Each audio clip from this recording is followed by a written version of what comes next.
Aujourd'hui, je vous propose de parler un peu de politique et de se poser une petite question. Quel est le meilleur système de gouvernement? Clairement, même aujourd'hui, on n'a pas la réponse, hein. Il suffit de lire le journal pour s'en rendre compte. Mais voyons voir un peu ce que les Grecs anciens en pensaient. Platon, au IVe siècle avant Jésus-Christ, va dresser un inventaire complet de ces systèmes. On a tous en tête l'exemple de la démocratie athénienne, mais il y avait une grande variété de systèmes que l'on va regrouper en 4 classes. Monarchie, oligarchie, tyrannie et démocratie. Ici, on va les présenter dans l'ordre chronologique où ils ont été dominants, mais ils ont souvent cohabité. Le premier système à être apparu, sans surprise, c'est la monarchie, qui vient de monarchia, qui signifie gouvernement par un seul. On en a des traces dès l'âge du bronze, vers 2000 avant Jésus-Christ. C'est très facile à comprendre. Comme le nom l'indique, tout le pouvoir est entre les mains d'une seule personne et de sa couronne bien bliée. Les monarchies sont en général dynastiques, c'est-à-dire que le poste va être héréditaire. Les États grecs à l'âge du bronze étaient quasiment tous des monarchies. Mais à l'époque classique, elles sont devenues plus rares. Elles vont survivre à la périphérie, comme en Épire ou en Macédoine. Et les monarchies ne sont pas toutes absolues. La Macédoine avait, sur le papier en tout cas, une assemblée. Et dans tous les cas, à moins que le roi ne compte tout gérer lui-même, il devra au moins s'arranger avec les nobles. Si le roi est à peu près compétent, une monarchie est stable et peut accomplir beaucoup de choses. Mais l'héritage va très vite devenir un problème.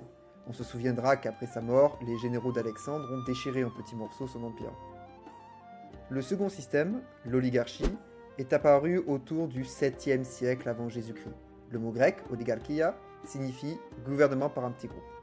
L'oligarchie a été la forme la plus commune de gouvernement dans toutes les cités grecques.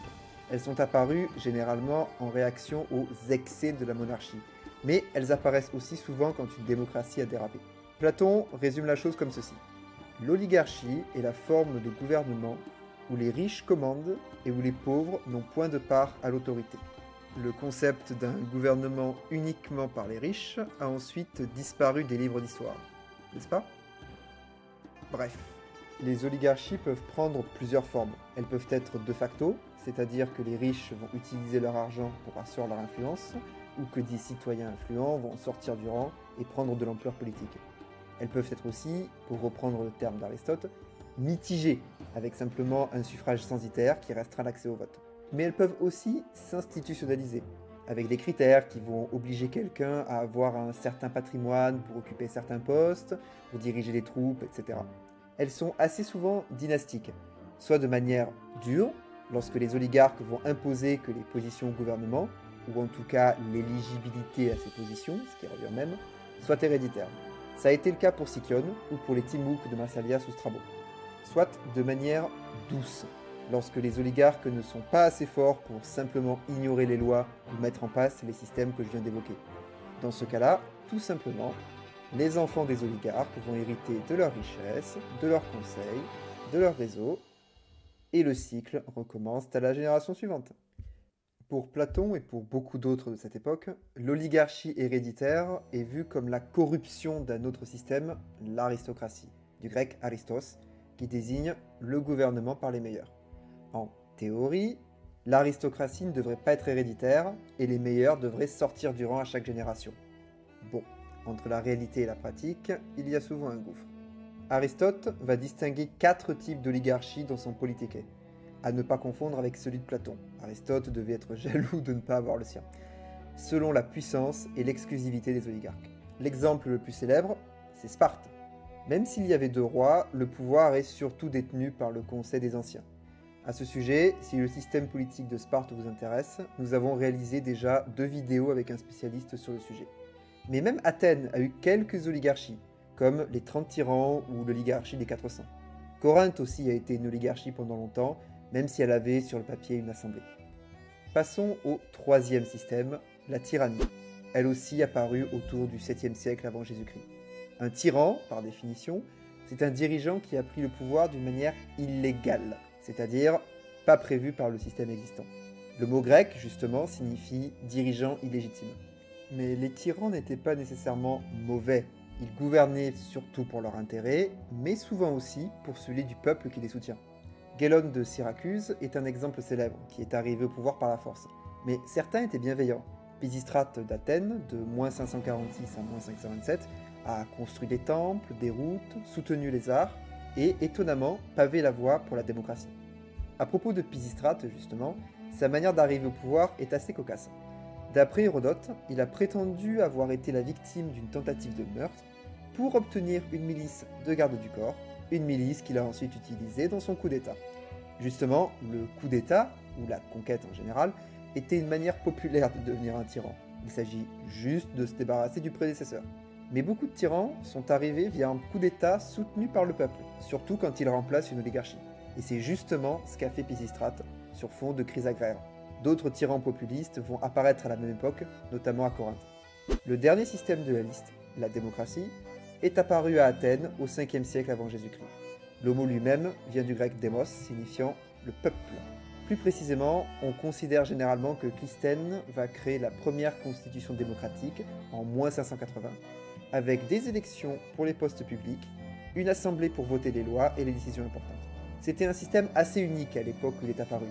D'après Thucydide, Périclès déclara plus tard « Notre constitution ne copie pas les lois des États voisins, nous sommes un exemple pour les autres et non des imitateurs. » L'exemple canonique est celui d'Athènes, mais d'autres cités ont eu leur propre démocratie comme Argos et Rhodes qui avaient leur spécificité. Pouvoir au peuple. Mais que se passe-t-il si le peuple n'est pas à la hauteur? Pas vous, je suis persuadé que vous êtes très intelligent, la preuve, vous regardez cette vidéo. Mais les autres? Les démocraties peuvent dégénérer en ochlocratie, dominées par le bon vouloir de la foule. D'après Aristote, dans les démocraties où les lois ne sont pas suprêmes, les démagogues surgissent. Cette sorte de démocratie est ce que la tyrannie est aux autres formes de monarchie. Je dirais même pire, dans la constitution des Athéniens, attribuée à Xénophon mais aujourd'hui considérée apocryphe, on y lit que la démocratie c'est n'importe quoi parce qu'on fait même voter des rameurs. Bon, je paraphrase mais vous voyez l'idée. Alors, jusqu'à présent, nous sommes restés à l'échelle de la cité-État ou d'un petit pays. Pour gérer de plus grands territoires, d'autres systèmes s'imposent. Un empire peut-être? Pas forcément.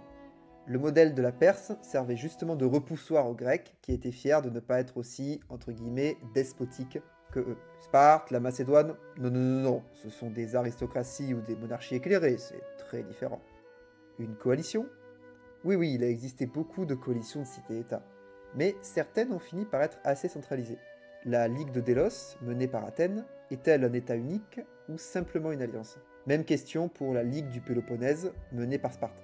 En pratique, Athènes finira par transférer le trésor de la Ligue depuis Délos jusqu'à Athènes elle-même. Plus tard, Samos refusa d'obéir à Athènes qui, à ce moment, lui ordonnait de cesser son offensive contre Milet. En réaction, les Athéniens vont envahir Samos en -539. On peut donc quelque part se demander où se termine la Ligue de Délos et où commence l'Empire athénien. Le reste du monde grec s'est justement posé la même question, jusqu'à la dissolution de la Ligue après la guerre du Péloponnèse en -404. L'Empire spartiate, la Ligue du Péloponnèse, suivra 40 ans après.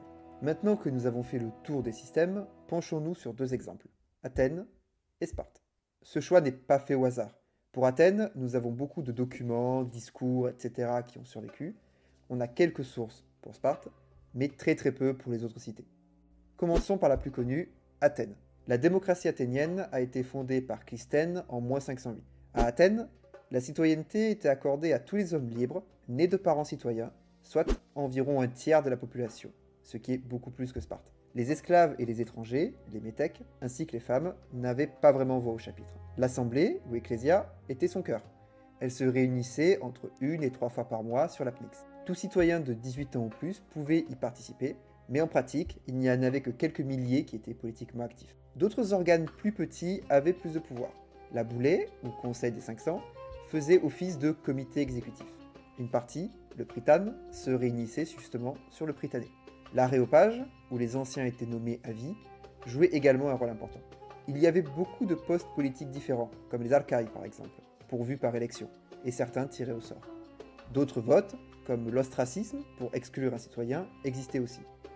Les mandats politiques étaient généralement courts à Athènes, pour éviter la corruption.